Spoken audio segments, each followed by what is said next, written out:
Well, we got the employment report today, Employment Friday, and something for everyone, but by and large, a strong report. I mean, manufacturing jobs were down, but the headline number was much stronger than expected at around 256,000, with just small downward revisions.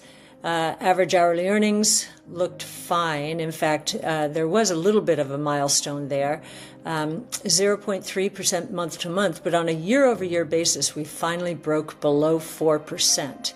Now, we'll get to this in the charts in a minute. If productivity is actually 2% or more, that lower than 4% on the average hourly earnings would suggest that underlying inflation or unit labor costs are below 2%. So the Fed's very focused on labor costs. Productivity is a big part of that. Hours worked pretty flat. But by and large, a strong report suggesting that income growth will continue. Now, throughout the month, there were puts and takes. For example, the claims and the employment report I just mentioned and job openings, those all have been better than expected. But the quit rate has come down. The quit rate is really as low as it usually gets as we're entering a recession. People do not quit if they do not believe they can find a better paying job elsewhere.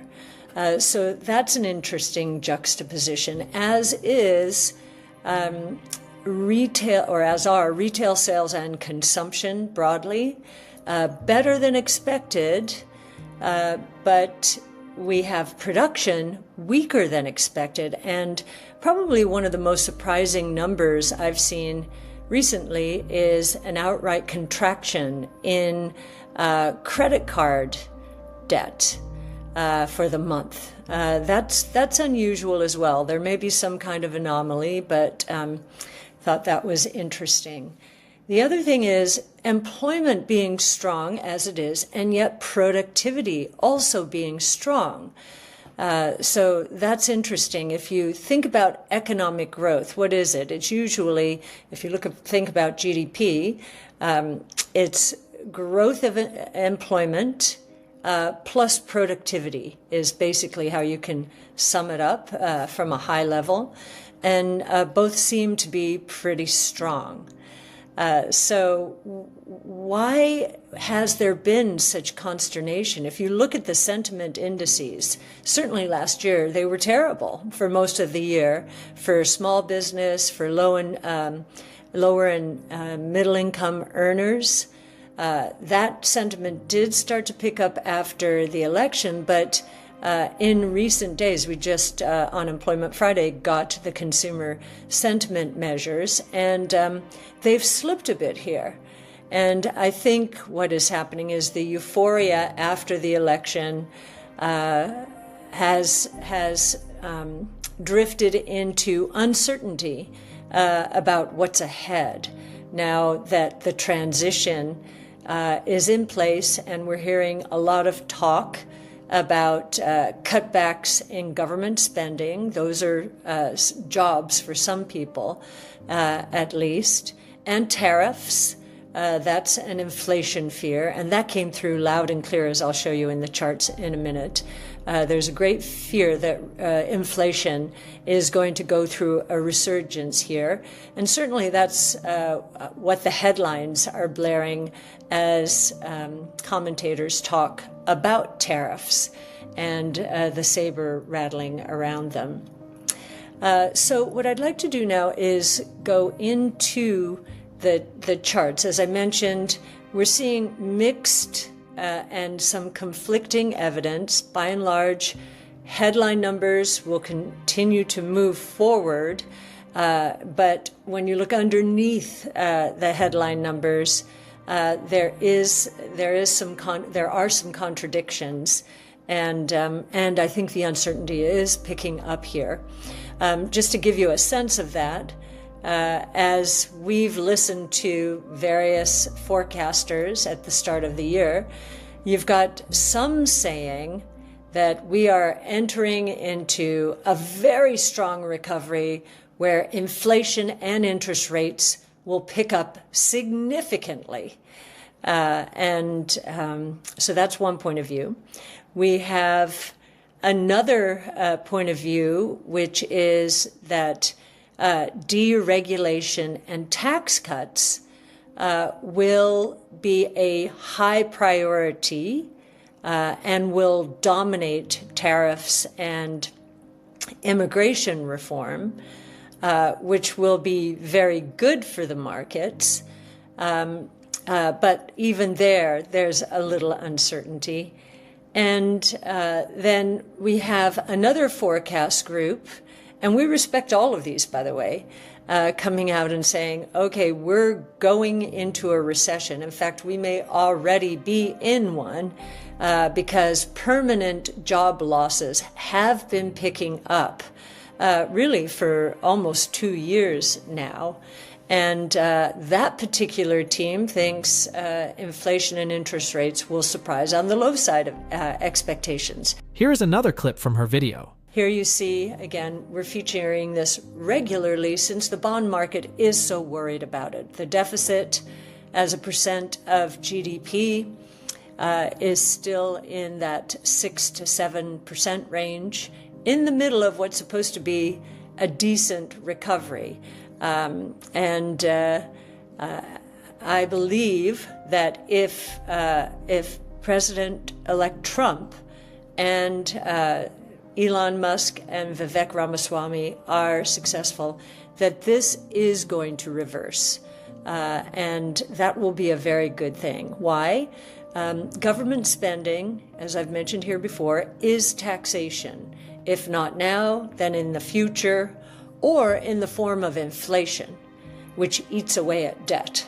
And that's just bad news for the markets. We believe that there will be more efficiencies introduced to the government sector, and we'll be very interested to see how many people in the government sector accept whatever terms that this administration offers. I don't know if still being planned is, are two things. One, 2 years of income and training to move into the private sector. We'll see if that happens, but if it does, I do believe that productivity will continue to go up quite significantly and maybe surprise significantly on the high side of expectations as technology becomes more and more, technology improvements become more and more a part of what defines this administration, certainly when it comes to the government sector. I wanted to show on this next page Nancy Lazar at Piper Sandler's actually plucked this chart from the source you see below. And the point it's making is GDP can respond to austerity in different ways, depending on what the austerity is.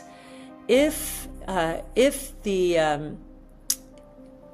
austerity is tax increases, you can see how much more severe the response is than if the austerity is in terms of spending cuts and increased productivity. There's hardly any change in GDP with the latter, whereas the former, tax austerity, typically hits the economy pretty hard.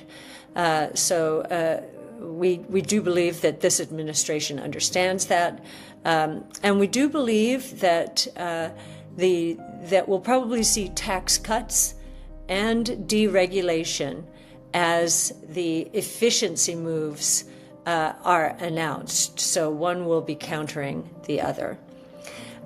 Here's a chart of productivity. We take it back to 1990 to show you that productivity gains are, if you look in the context of history, In the middle to the higher end of this range, so that's the green is labor productivity, the purple is GDP growth. If we are right, and technology, especially AI, is a huge catalyst for change and productivity in all sectors, not just the government sector. We believe productivity will move up to the very high end of this range, 5% or higher, which is very unusual. It usually happens sporadically coming out of or entering a recession or coming out of a recession. But the surprise this time is that it could be sustained. And that is a very, very healthy way to get economic growth. Productivity, corporations can turn productivity around in any of a number of ways. One is to pay labor more. So if you're not hiring as many people, but your existing employees are taking on more responsibility, wages can go up. Another impact can be higher margins. Another is more spending on R&D and capital spending generally. And then the fourth is lower prices.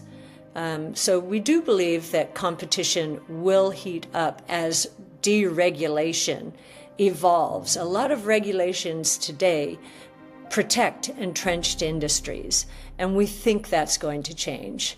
So the combination of that deregulation and technology gains that drive productivity, we think are going to become quite significant. You can see in the late 90s how productivity moved from very low levels. It had been stuck in the 1 to 2% range on average for a very long time, and it moved up during that tech and telecom period, tech and telecom bubble. It ended in the bubble. It went into overdrive and too much investment too soon when the costs and the technologies weren't ready. Well, we're ready now. And we're almost at the productivity levels that were in place back then. And we're at just the beginning of the AI revolution that is catalyzing changes in all sectors and is working to accelerate other technologies as well, especially robotics. Guys, welcome back to my channel. Today I am back with another brand new video. In this video, famous economists and financial location mark Cathie will discuss about US economy. So if you would like to watch economical videos which are described by famous economists like Cathie, Michael Saylor and any other, then you can subscribe.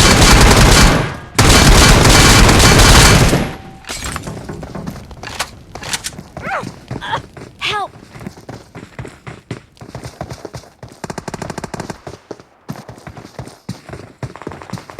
Thank you guys who are still my channel, still watching my channel. I will be back with other content next time because this is enough for me. So Cathie, about it, if you want to know about Cathie, please watch this official YouTube channel and subscribe my channel for watching every videos. Cathie is a good investor. He invests in many sectors and my market analyzer. So keep watching him and financial successful. Thank you for watching until now. I am the Cathie is the CEO of Ark Invest. He totally work in Ark Invest and he is well economists, thank you for watching until the end. Now I'm going to end this video from here.